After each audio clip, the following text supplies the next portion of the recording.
Hi guys. So I wrote the script for this video a while ago and I'm only realizing now that it has a lot, like I use the word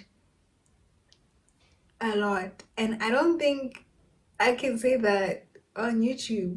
So I'm gonna replace the word with sick. Sick. So whenever you hear me say sick, it means okay. Let's get into the actual video now.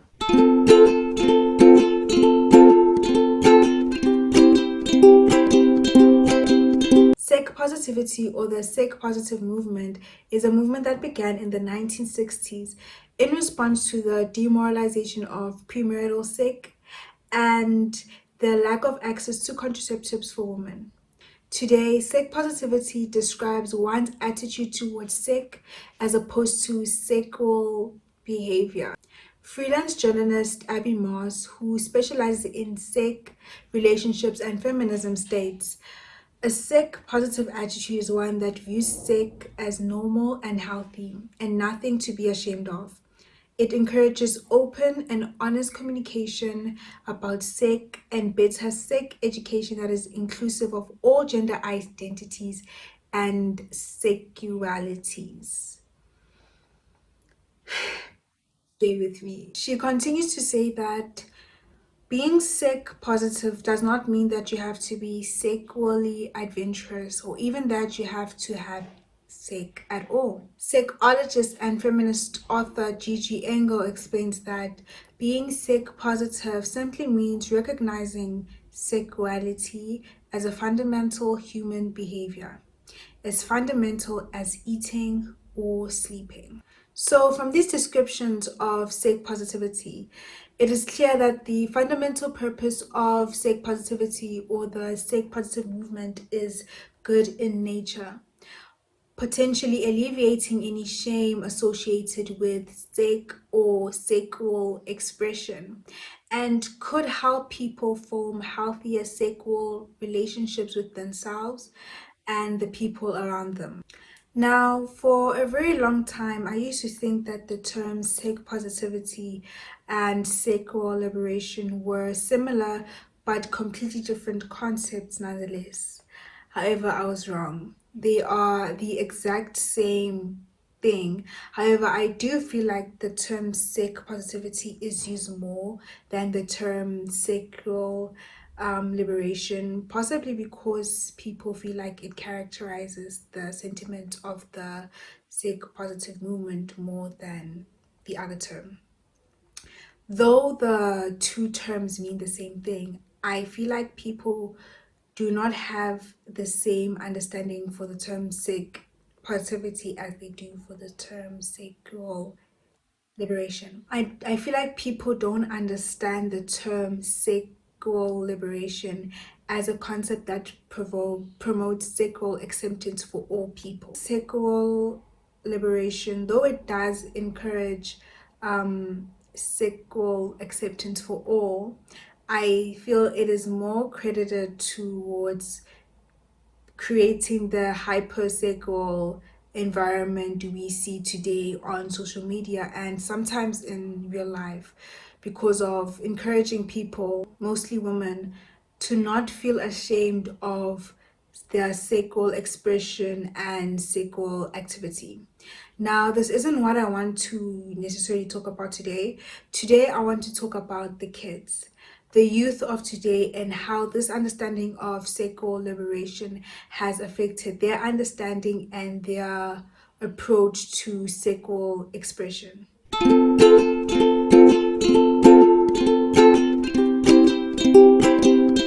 Now, young people have always been sexual.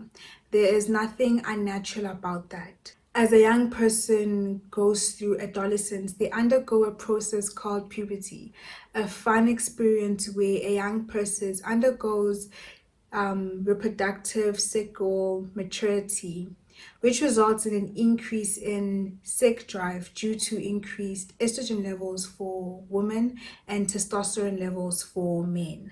Sex therapist Janet Brito states that hormonal changes play a big role in sexual desire.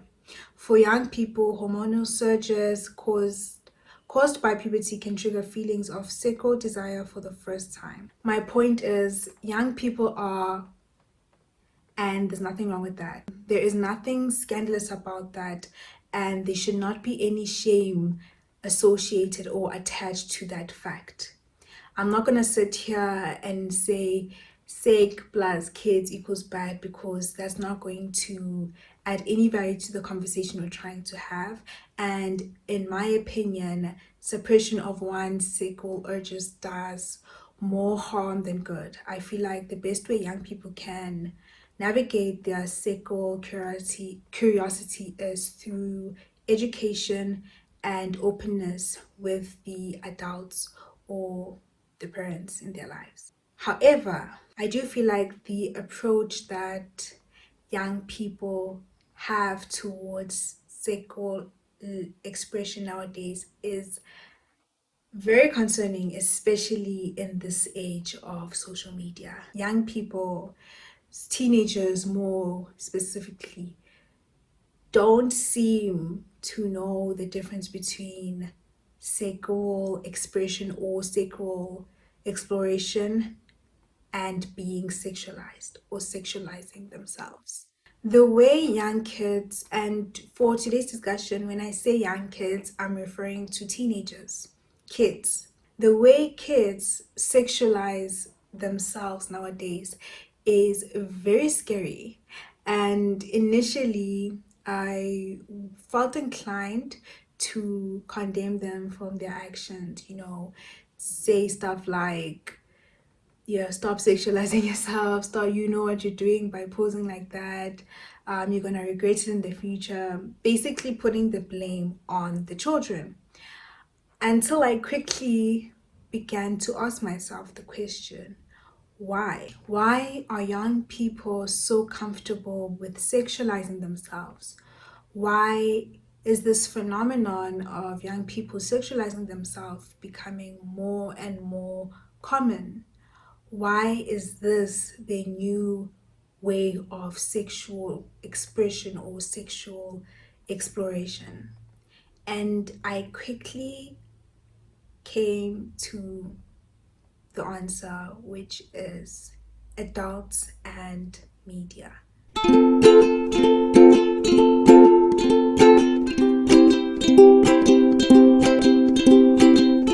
As I stated before, the concept of young people being sexually curious or sexually adventurous is not a concept that began with Generation Z, millennials, or even Gen X. Sexual exploration is normal human nature. But the difference between kids back then versus kids now is that they weren't force-fed softcore corn of 27-year-olds masking as teenagers in films and series. Over the years, shows that have been marketed towards young people have become progressively and unapologetically more sexually explicit, to the point where people, including myself, ask themselves, why was this left in the final project? The regular consumption of this kind of media has contributed to the normalization of the concept that kids are sexy, aka sexualized. And though you might argue that these people playing teenagers are not actually teenagers, you need to understand that these young adults are supposed to be playing teenagers. Teenagers are watching other teenagers act in a hypersexual manner and will want to replicate the actions of their favorite movie characters or characters in a series. And that is not necessarily wrong. The issue is that we live in the age of social media. So this will translate into young people, teenagers, kids exploring their sexuality publicly on social media. Another thing that I take issue with in these teen shows is that the adults that are supposed to be playing teenagers do not act like actual teenagers. Only a few films and series exist that portray young people behaving the same way actual young people behave. Media does not even attempt to portray the awkwardness and confusion rightfully accompanied by the beginning stages of sexual exploration. Now, young kids with an intellect that is not yet fully developed see these adults that are playing teenagers and think that that should be how they act as well. And that is how sexual expression should look within them, without realizing that they're actually watching adults performing softcore porn under the guise of teenage sexual expression. And some of you might argue that surely a couple of shows could not be contributing to the rising hypersexual nature of young people today. And to that, I say, please open the chat to Euphoria.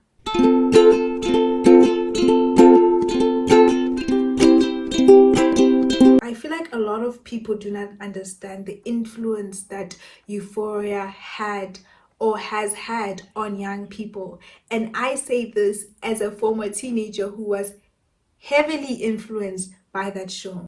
Euphoria changed the game for fashion in young people, music, makeup, cinematography, and above all else, the blatant sexualization of children.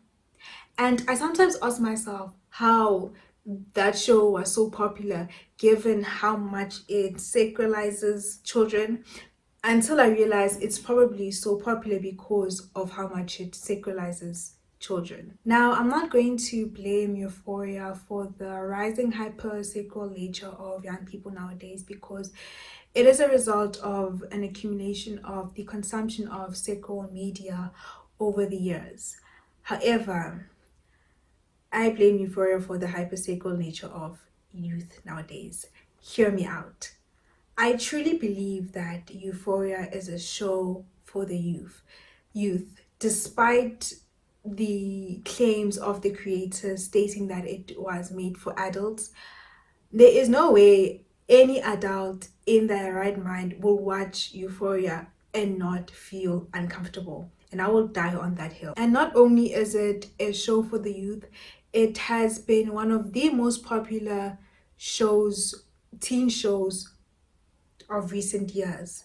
So I do think that it has directly contributed to the normalization of teenagers sacralizing themselves. Now, some of you might argue that Euphoria could have not contributed to the increase in children sacralizing themselves because Euphoria portrays the actions of its characters in a bad light. And to that I say, are you sure? Are you certain? I have heard that argument so many times, and I feel like it's full of nonsense. The aesthetic that is Euphoria is undeniable, and that show prioritizes its aesthetic over all else, to the point where it overshadows the topics that it is trying to address in the show. Yes, there is trauma portrayed in the characters in the show. However, it is portrayed in such a way where their lives do not seem tragic, but rather dramatic. And who doesn't like drama? And as someone who was a impressionable teenager when Euphoria season 1 came out, I can tell you now that the show's storyline translated more as dramatic and cute as opposed to tragic and traumatic. Instances that stand out to me in the show that depict the blatant sexualization of children include this one scene in season 1 where Rue was doing a voiceover about, Maddie's origin and whatnot. And there was this one line she said, I don't remember it word for word, but it was along the lines of she was describing a relationship she had with an adult at the time she was 40, and how she had an intimate relationship with that adult while she was on vacation. And then she said the words, but she was in control, referring to Maddie. I don't think I need to announce this, but for those of you who didn't know, it is not possible for a 14-year-old to be in control of a relationship with someone that is like 10 to 15 years older than them. It is not possible. It is not. It's not. It will never be. And I remember watching that scene for the very first time when I was a teenager, and I heard that line and I was like, yeah, makes sense. Moving on. I didn't even think twice. It was only when I rewatched season one and I was a bit older and I was like, hmm, hmm, excuse me. Like sometimes I sit down and I ask myself, how was that line approved? Like how? And that is one of the examples where there is no ambiguity. She was not being sarcastic, and don't even try. She was saying that a 14-year-old was in charge of a relationship that took place between an adult and a child. That is blatant sexualization of children, and that is romanticizing a child being abused. Second instance was when it's the entire storyline of the character Kat and how she began sex work to as a response to the insecurities she was experiencing, and as a way to liberate herself sexually. She's 16. A child doing sex work is not sexual liberation. It is sexualization. It is sexual abuse. It is illegal.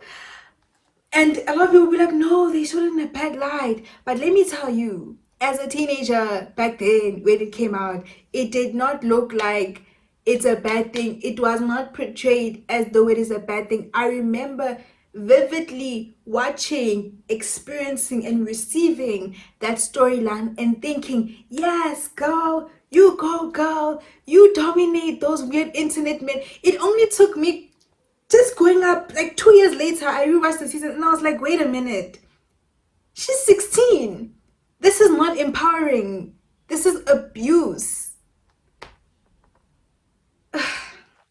And it is my own former lack of understanding of the show that made me realize that this show sexualizes children, and it does not depict it in a tragic manner.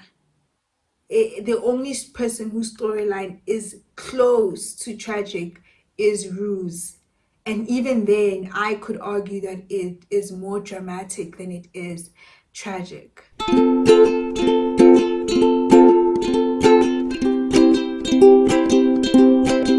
Young people are not mature enough to understand that it is not just a cute picture of you posing in a suggestive manner.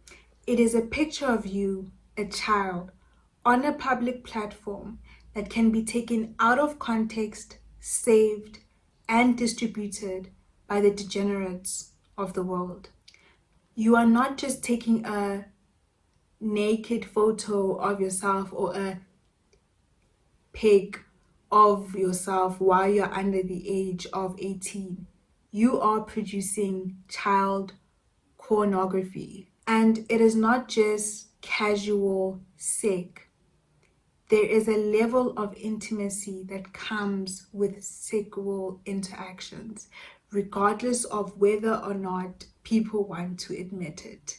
And teenagers are not mature enough to understand or appreciate this level of intimacy. I'm not saying don't have sex or don't explore your sexuality. What I am saying is there's nothing wrong with waiting and allowing yourself to grow a little. Experience life a bit more slowly. The world isn't cute. The internet is permanent. Remember that when you are navigating life, intimacy, and the World Wide Web.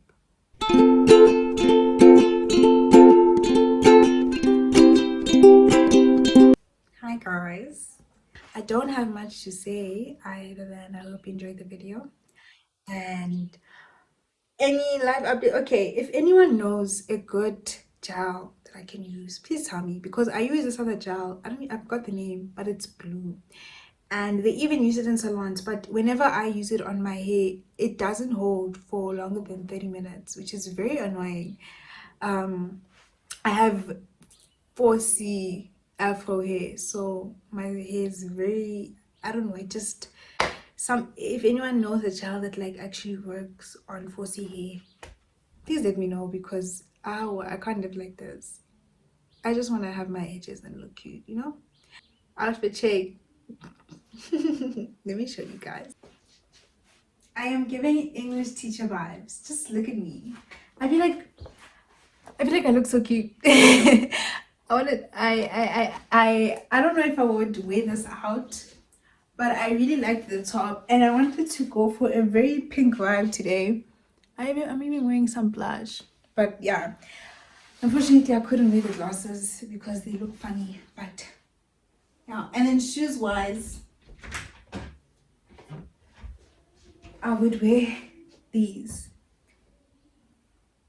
I don't think it would look bad. It's not that amazing. This outfit is not that amazing, but um, I don't know. I don't mind it. Okay, that's it. If there are any kids watching this video, be safe, guys. Don't get sick. Sickness is real, and yes, a lot of sicknesses can be treated, but prevention is better than cure. And yeah, bye.